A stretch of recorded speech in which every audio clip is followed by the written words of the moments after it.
Edgbaston ইতিহাসের অন্যতম গুরুত্বপূর্ণ টেস্ট ভেন্যু। আর এই মাঠে ইংল্যান্ড ও ভারতের মধ্যে ২০২৫ সালের ২য় টেস্টের খেলা শুরু হলো। সিরিজে ইংল্যান্ড ১-০ তে এগিয়ে। ফলে ভারতের জন্য এই ম্যাচটা হয়ে দাঁড়ায় মরণ-বাঁচন লড়াইয়ের মতো।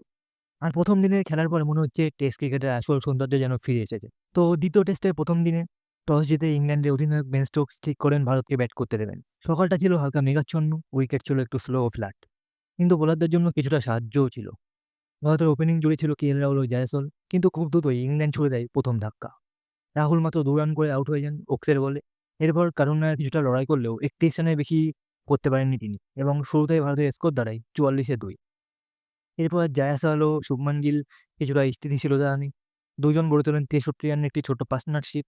কিন্তু এই সময়টাতেই ঘটেছিল কিছু বিতর্কিত ঘটনাও। ২ বাই ভারত ২ বার ভারতীয় ব্যাটসম্যান আম্পায়ার্স কল থেকে জেরে বেঁচে যান।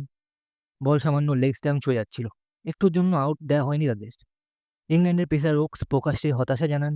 পরিষ্কারভাবে বোঝা যায় তার হতাশা এমন ডিসিশন। এরপর আবার ধাক্কা খায় ভারত। জয়াসওয়াল ৮৭ রান করে আউট হয়ে যান বেন স্টোকসের বলে। একটা অসাধারণ ইনিংস, কিন্তু ১৭ রানের আগেই থেমে যায় তার ইনিংস। ঠিক এই জায়গা থেকেই শুভমান গিল ও ঋষভ পান্ট ক্রিজে আসেন এবং চাপ সামলানো শুরু করেন। পান্ট সাধারণত আক্রমণাত্মক খেলেন, কিন্তু আজকে তাকে দেখা গেল অনেক রক্ষণাত্মক মেজাজে। অনেকে বলেছেন কোচ গম্ভীরের সেফ ক্রিকেট নীতির প্রভাবেই হয়তো পান্ট আজ নিজের মতো খেলতে পারেননি। ঋষভ পান্ট শেষ পর্যন্ত ১৪ রান করে শোয়েব বাশিরের বলে আউট হন, কিন্তু গিল ছিলেন নিজের জোনে। সময় নিয়ে খেলেছেন একদম classic test batting. Short ball হোক বা সুইং, গিল সব সামলেছেন মাথা ঠান্ডা রেখে। একটা শটে বোঝা যাচ্ছিল এ কেবল ইনিংস নয়, এ যেন নেতৃত্বের পাঠ।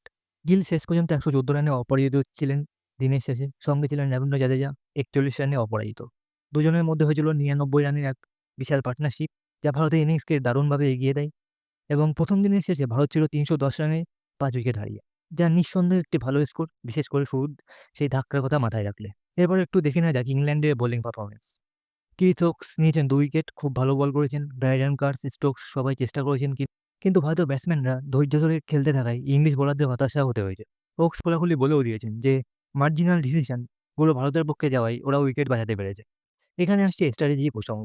ইংল্যান্ডের আগ্রাসী স্টোকস বারবার ফিল্ড বদলেছেন, বোলার ঘোরাচ্ছেন, আক্রমণাত্মক মনোভাব দেখাচ্ছেন।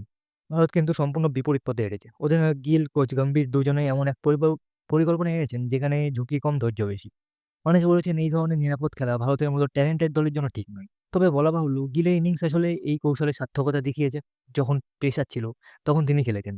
দলের সবাই যখন যাচ্ছে আসছে তখন তিনি একাই ছিলেন ক্রিজের অন্য প্রান্তে। ভারতীয় ক্রিকেটে একটা সময় ছিল যখন নেতৃত্বের বোঝা ব্যাটিংয়ে প্রভাব ফেলত। কিন্তু গিল যেন বলেছেন, আমি নেতাও এবং ব্যাটসম্যানও। এই ইনিংসে ছিল ব্যাটিংয়ের বইয়ের প্রতিটি অধ্যায়ের ব্যবহার। ডিফেন্স, ড্রাইভ, লেট কাট, হুক, পুল, আপার কাট, এগিয়ে এসে স্পিনারকে সামলানো, সবই ছিল নিখুঁত। ভারতীয় ক্রিকেট ফ্যানরা যেমন একদিকে শান্ত, স্টাইলিশ, সাইলেন্ট কিলার খোঁজে, শুভমান গিল যেন তেমনই এক ক্যাপ্টেন। যাই হোক, দিনের শেষে ৩১০ রানের ইনিংস ভারতকে শুধু ম্যাচে ফিরিয়ে দেয়নি, বরং সিরিজে ফিরিয়ে দেওয়ার সম্ভাবনাও তৈরি করেছে। যদি ২য় দিন গিল ও জাদেজা মিলে স্কোরটা ৪৫০ বা ৪০০ র কাছাকাছি নিয়ে যেতে পারে, তাহলে ইংল্যান্ডের উপর বিরাট একটা চাপ এসে পড়বে। কারণ উইকেট যত পুরনো হবে, স্পিনার তত কার্যকর হবে। বিশেষে এই ম্যাচ কেবল একটি টেস্ট ম্যাচ নয়, এটি ২ ভিন্ন দর্শনের মুখোমুখি লড়াই। একদিকে বেন স্টোকসের সাহসী আক্রমণাত্মক ক্রিকেট, অন্যদিকে গিলের শীতল মাথার কৌশল, ধৈর্য ও ফোকাস। কোনটা শেষ পর্যন্ত জয়ী হবে সেটা জানার জন্য আমাদের চোখ রাখতে হবে পরবর্তী দিনের খেলায়। যাই হোক বন্ধুরা, আপনাদের কি মনে হয়? ২য় দিনে কারা এগিয়ে থাকবে? ইন্ডিয়ার টিম নাকি ইংল্যান্ডের টিম? আপনাদের মতামত অবশ্যই কমেন্ট সেকশনে জানাবেন, এবং ভিডিও ভালো লাগলে ক্রিকেট সম্পর্কিত এরকম বিশ্লেষণ ও খবর জানার জন্য আমাদের চ্যানেলকে অবশ্যই সাবস্ক্রাইব করবেন, লাইক করবেন এবং শেয়ার করবেন।